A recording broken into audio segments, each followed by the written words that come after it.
Okay, okay, I'm starting this new series. Hi, I'm Nempili Sonkosi. I'm starting this new series called Unrotting My Brain. This is purely like inspired by this woman right here on TikTok. Is Tizzy? I'm not sure. Yes, it is inspired by her. Yes, because yeah, I want to unrot my brain. It's not cute. It's not, yeah, to like stammer, to stutter, you know. Yeah, so I'm starting this series. So I'll be reading like articles in like different like genres of, you know, of media. And yeah, I'll just like be getting like knowledge and things and everything. Obviously, with like learning, you have to like get it out there. So I don't know, maybe like I'll do a series like reviewing the things I've learned. I don't know what I'm saying right now, but I know for sure what I mean. You see why I need to brain rot? I need to unrot. Child. Also with this series, I'm working on, you know, I'm dyslexic, you know, I'm on the spectrum, and I'm working on my reading as well as like improving and expanding my vocabulary. Because honey, I have some arguments, I have, you know, opinions, and sometimes I cannot like voice them out the way I want to voice them out. You know, I cannot articulate them the way in a way that makes sense. Yes. Okay, I decided on like reading a book. I've decided on reading Psycho-Cybernetics. I don't know the author. Let me see. Okay, it's taking too long. But yeah, I'm reading Psycho-Cybernetics, and I don't know if I'm gonna make it like read the whole book, like for this whole series, like this series based on this book. I don't know, we're just starting, you know. I'm just starting and we'll see things. Yeah, because thing is, I'm a perfectionist, right? And yeah, some things I don't start them because of I want it to be perfect. So I'm just gonna start and I'm gonna fix things as time goes. So the series might, you know, the series name might change. It changed literally a few minutes ago, a few seconds ago. It was unrotting my brain. Now it's reading Psycho-Cybernetics. Yeah. Alright, so this book is by Maxwell Maltz. Alright. Okay, I'm not gonna read the preface. I'm just gonna go straight to chapter 1, right? Here we go. Chapter 1. I should wear my spectacles, but it's fine. The self-image. Okay. Your key to a better life. During the past decade, a revolution has been quietly going on in the field of psychology, psychiatry, and medicine. New theories and concepts concerning the self has grown out the work and finding of clinical psychologists, practicing psychiatrists, and cosmic or so-called plastic surgeons. New methods growing out of these findings have resulted in dramatic changes in personality, health, and apparently even in basic abilities and talents. Chronic failures have become successful F. Oh, chronic failures have become successful. F students have changed into straight A pupils within a matter of days and no extra tutoring. Shy, retiring, inhabited personalities have become happy and outgoing. Writing in the January 1959 issue of Cosmopolitan magazine, T.F. James summarizes that the results obtained by various psychologists and MDs as follows.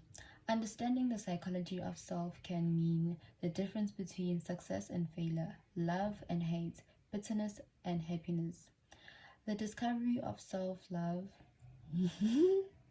the discovery of, of real self can rescue a crumbling marriage, recreate a flattering career, transform victims of personality failure, one another plain. Discovering your real self means the difference between freedom and the compulsion of conformity. Psycho-Cybernetics, a key to a better life. The most important psychologic discovery of this century is the discovery of self-image. Whether we realize it or not, whether we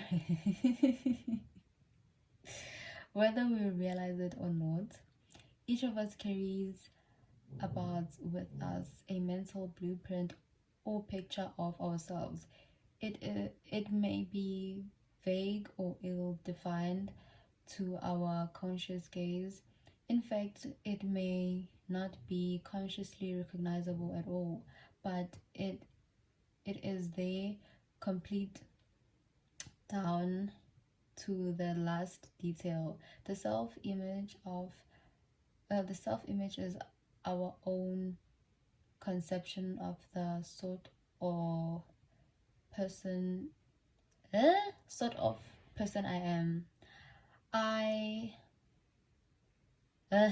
It has been built from our beliefs and about ourselves.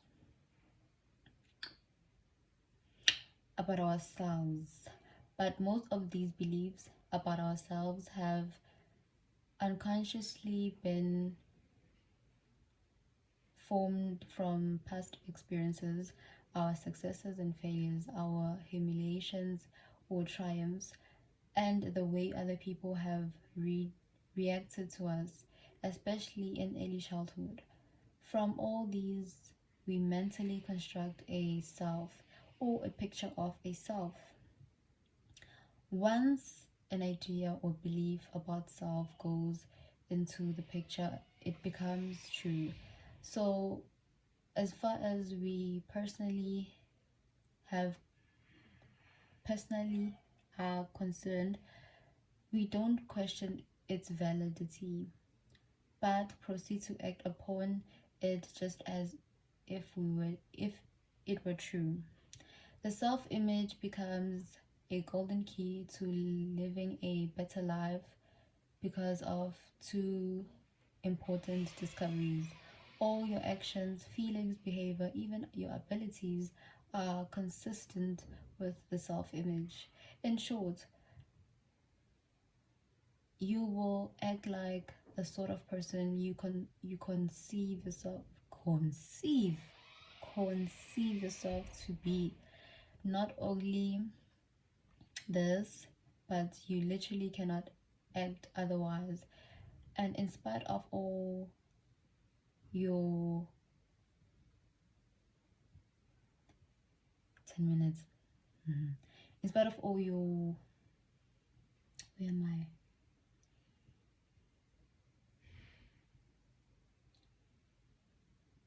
Your conscious efforts or willpower, the man who conceives himself to be a failure type person will find himself,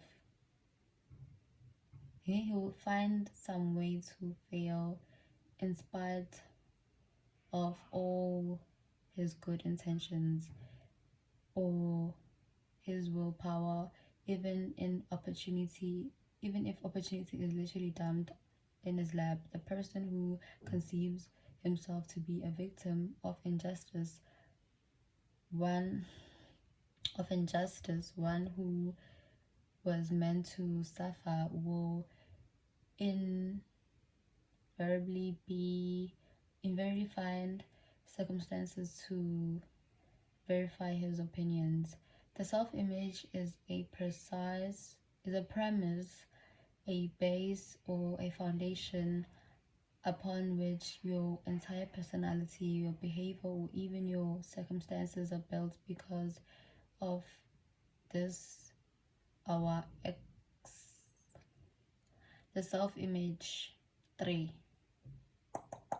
Okay, yeah.